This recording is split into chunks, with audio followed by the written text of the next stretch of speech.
Pendidikan PPG di Universitas M. Yunus Batu Sangkar. Hari ini saya menampilkan video pembelajaran saya betul-betul di PJBL dengan tema materi menghindari hidup berfoya-foya dan ria. Terima kasih. Assalamualaikum. Waalaikumsalam warahmatullahi wabarakatuh. Baik siswa, selamat siang. Hari ini kita akan mulai kembali belajar pendidikan agama Islam, ya. Sebelum kita mulai, saya terlebih dahulu akan mengecek dulu kehadiran siswa pada hari ini dan mengambil absen kehadiran siswa yang nanti yang saya panggil namanya. Silakan menghadiri. Faizatul Khairani hadir, Bu. Muhammad Zaki, Fatul Fatisah Hadir, Bu. Nazwa Yasmina Ramadhani, Gita Maisha, Rani Azura. Baik, kita sudah mengambil absen kehadiran siswa. Sebelum kita mulai materi pelajaran kita kelanjutan minggu kemarin, terlebih dahulu kita baca dulu Al-Qur'annya, ya. Kita baca surat Al-Baqarah ayat 3 ayat saja, ya. Silahkan.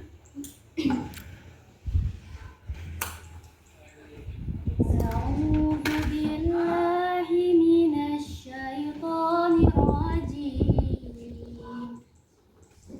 Bismillahirrahmanirrahim.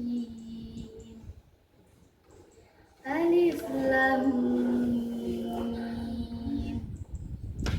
Zalikal kitabu la raiba fihi hudan lil muttaqin alladzina yu'minuna bil ghaibi wa yuqimunas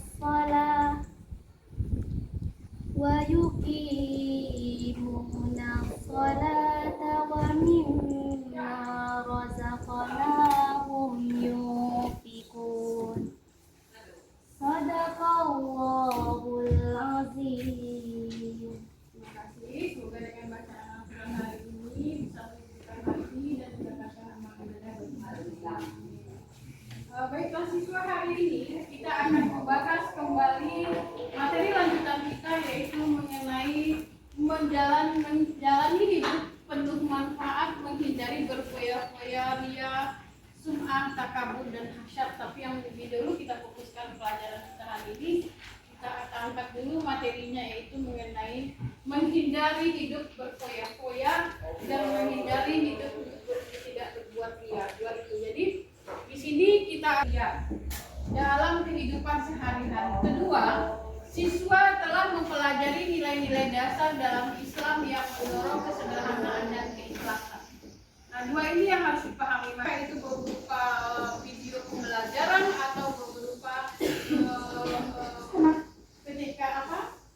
PPT-nya yang akan ditampilkan nanti oleh perwakilan masing-masing perwakilan kelompok.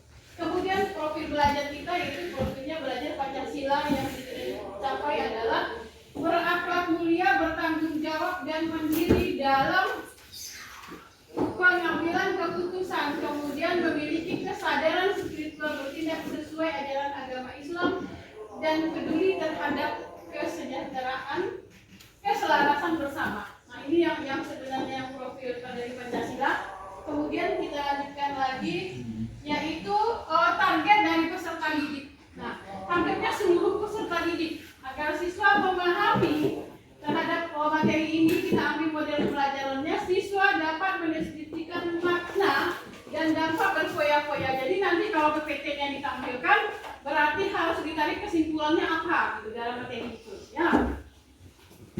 Kemudian ada lagi, kita lanjutkan lagi kompetensi tujuan dari pembelajaran. Siswa dapat mendeskripsikan makna dan dampak berfoya dan ria dari sudut pandang Islam. Kemudian siswa dapat mengidentifikasikan dan menjelaskan dampak negatifnya. Kemudian juga siswa dapat mengembangkan strategi cara menghindari hidup berfoya-foya, dan menghindari hidup berbuat ria. Kemudian metode pembelajaran. Nah, hari ini metode kita itu PJBL. Apa itu PJBL? Yaitu siswa membuat proyek. Nah, di sini saya suruh proyek kepada siswa kemarin, buatlah video pembelajarannya atau PPT-nya nanti yang akan siswa tampilkan. Nah, ini nanti siswa perwakilan dari perwakilan kelompok itu akan menampilkan masing-masing presentasinya, apakah itu berupa video pembelajaran atau berupa PPT. Nah, oleh siswa jelaskan PPT-nya yang mana. Ya, silakan Aswa.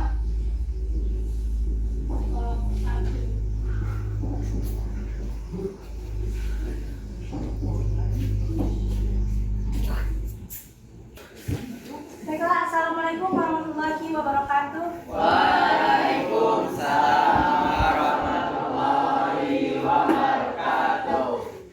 Saya di sini Najwa Yasmina Ramadhani sebagai perwakilan kelompok 1 akan menjelaskan atau mempresentasikan tentang PPT yang telah kami kerjakan. Tema kami saat ini adalah menghindari sifat berfoya-foya. Adalah perilaku yang berlebihan dalam menggunakan harta, waktu, atau energi untuk kesenangan duniawi yang tidak bermanfaat. Orang yang hidup berfoya-foya cenderung menghabiskan sumber daya mereka tanpa mempertimbangkan kebutuhan dan tanggung jawabnya, baik terhadap diri sendiri, keluarga, atau lingkungan sekitar.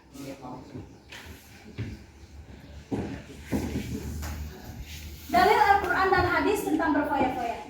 Allah Subhanahu wa Ta'ala dan Rasulullah Shallallahu Alaihi Wasallam telah memberikan peringatan keras dalam Al-Quran dan hadis tentang bahaya hidup berlebihan.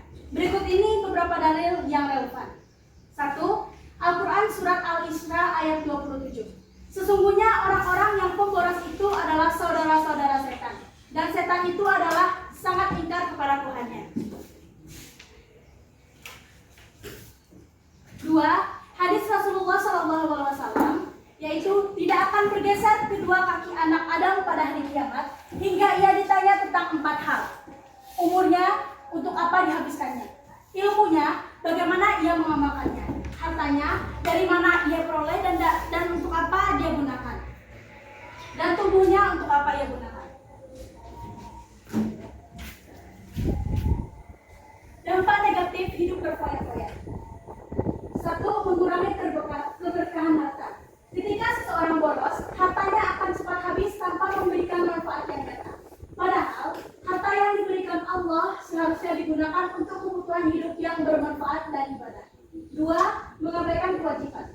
Sifat berfoya-foya seringkali membuat seseorang lupa terhadap tanggung jawabnya, seperti membantu keluarga, bersekolah, atau menabung untuk masa depan. 3. Memicu rasa sombong dan gaya hidup hedonisme. Orang yang berfoya-foya cenderung bangga akan kekayaan dan kemewahan yang mereka miliki, yang bisa menimbulkan sifat sombong dan kecenderungan untuk hidup hanya demi kesenangan duniawi. Yang keempat, jauh dari sifat qanaah atau rasa cukup. Sifat qanaah atau rasa cukup merupakan sifat yang harus dimiliki setiap muslim. Berfoya-foya justru membuat seseorang selalu merasa kurang dan ingin terus menikmati kesenangan tanpa batas.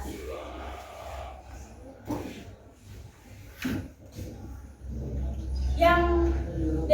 Cara menghindari sifat berfoya-foya.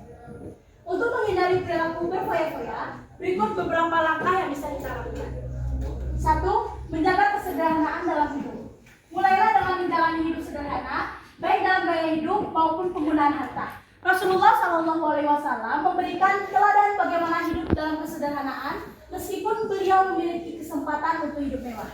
2. Bersyukur atas nikmat yang diberikan. Senantiasa bersyukur atas apa yang dimiliki dapat mencegah seseorang untuk hidup boros. Syukur dapat diwujudkan dengan mengelola nikmat yang diberikan Allah dengan bijak. 3. Membuat perancangan keuangan. Rancangan penggunaan harta dengan baik termasuk menyisihkan sebagian untuk tabungan, zakat, sedekah, dan kebutuhan pokok. Dengan perencanaan, kita akan lebih berhati-hati dalam mengeluarkan harta. Hidup berfoya-foya tidak dianjurkan dalam Islam karena membawa dampak negatif bagi hidup, dunia, dan akhirat. Dalam kehidupan sehari-hari, seorang muslim harus senantiasa menjaga kesederhanaan, bersyukur atas nikmat Allah, dan menggunakan harta untuk hal-hal yang bermanfaat.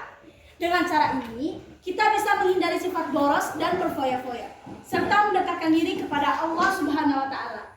Mengelola harta dengan baik tidak hanya menjaga keberkahan dalam hidup, tetapi juga menjauhkan kita dari sifat setan yang ingkar kepada Tuhan, seperti yang disebutkan dalam Al-Quran. Presentasi dari kami yang menjelaskan materi tentang hidup berfoya-foya. Apakah teman-teman sekalian ada kesan dan saran? Atau ada pertanyaan? Tidak ya. Tetapi dua. Baik, kami akhiri presentasi dengan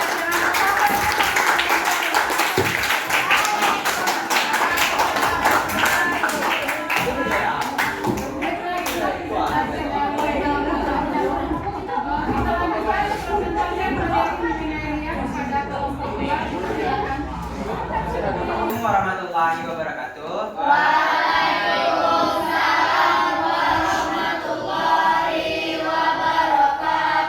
Baik, kami dari kelompok 2 akan menjelaskan PPT yang kami buat dan materinya itu menghindari perbuatan riya.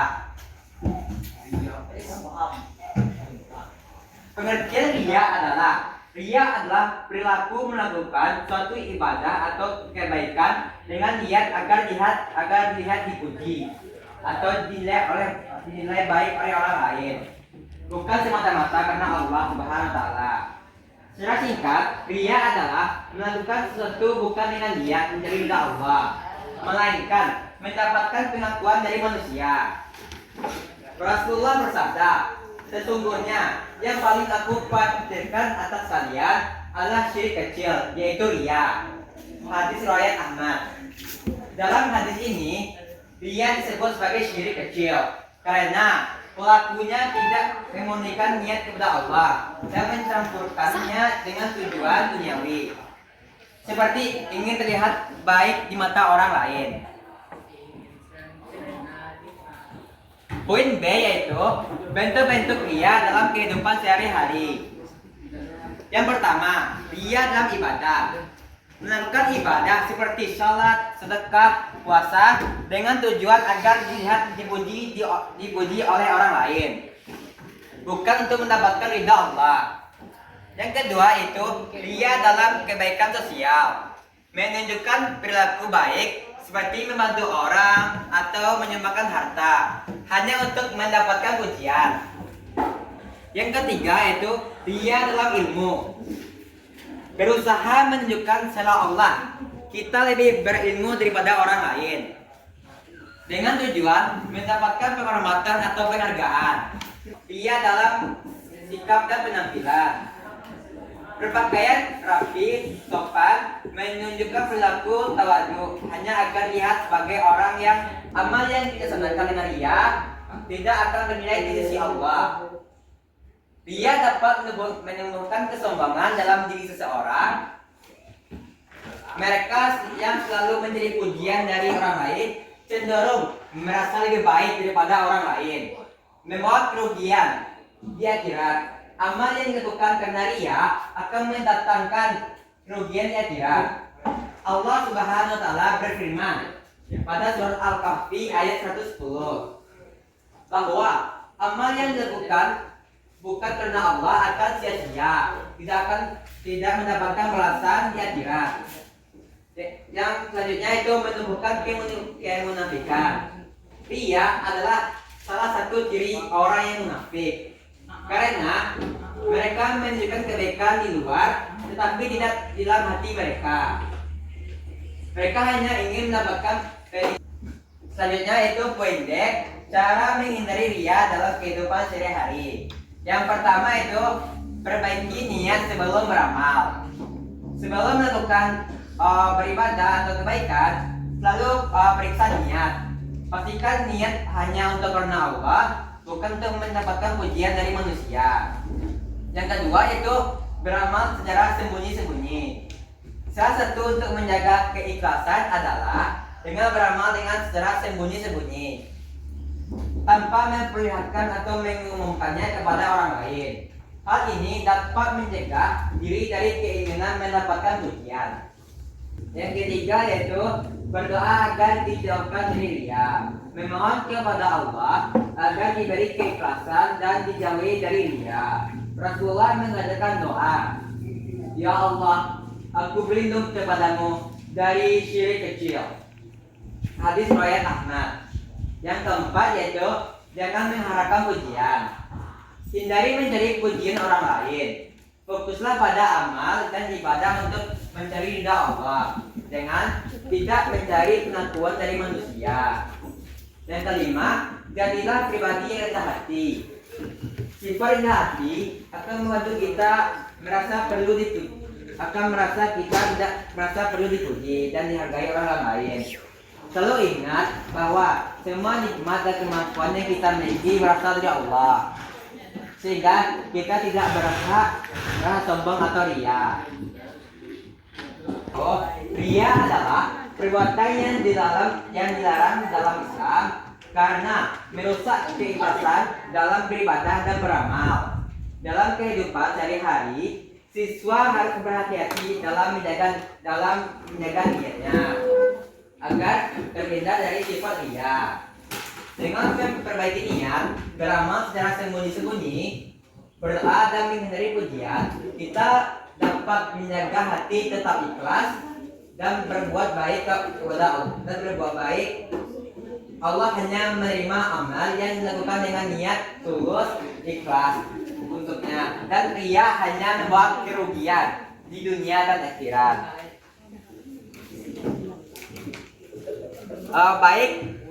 Jadi hanya itu yang kami jelaskan dari PPT kami.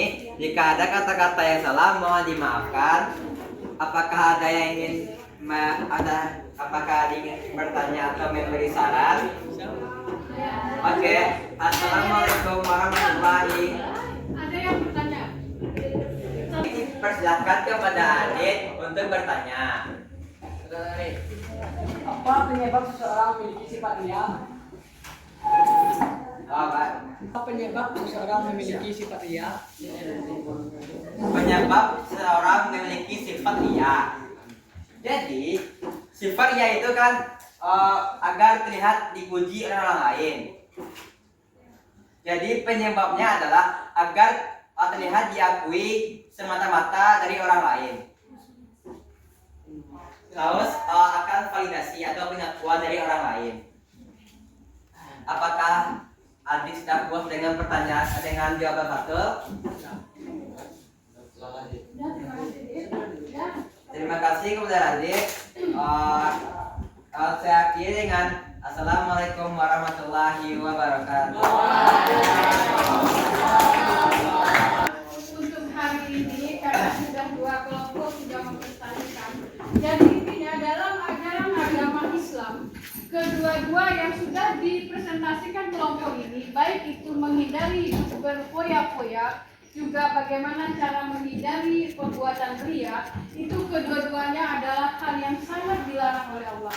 Satu perbuatan yang sangat berhubungan dengan mubazir, satu perbuatan yang tidak diridhoi oleh Allah. Jadi segala sesuatu yang kita lakukan di atas dunia ini, lakukanlah berdasarkan ridhonya Allah, tidak mengharapkan apa-apa gitu. Maksudnya hanya mengharapkan ridhonya Allah. Kita tidak mengharapkan pujian dari siapapun. Ibaratnya itu sesuatu yang kita lakukan itu dengan ikhlas. Ya, jadi sesuai juga dengan hadis yang sudah diterangkan tadi oleh kelompok 2 dan kelompok 1 dan kelompok 2, dapatlah kita tarik kesimpulannya mengenai materi berfoya-foya dan ria. Sesungguhnya kedua perbuatan ini sangatlah dilarang oleh Allah. Berfoya-foya adalah satu perbuatan yang mubazir, yang membuat kita miskin dan juga akan memunculkan hutang serta merusak moral kita. Juga begitu juga dengan ria, segala sesuatu perbuatan yang tadinya hanya perbuatan yang bersifatnya baik, tapi karena kita mengharapkan suatu pujian, akhirnya menipiskan rasa keimanan dan ibadahnya. Ya, jadi itu menjadi pelajaran. Baiklah siswa, untuk hari ini kita cukupkan dulu bahasan kita mengenai materi berfoya-foya dan ria. Dan kesimpulannya juga sudah disampaikan oleh kedua kelompok, dan Ibu Tiwi juga sudah menyimpulkan secara ringkasnya kepada siswa. Materi kita hari ini kita cukupkan saja dan kita tutup dengan ucapan kita membaca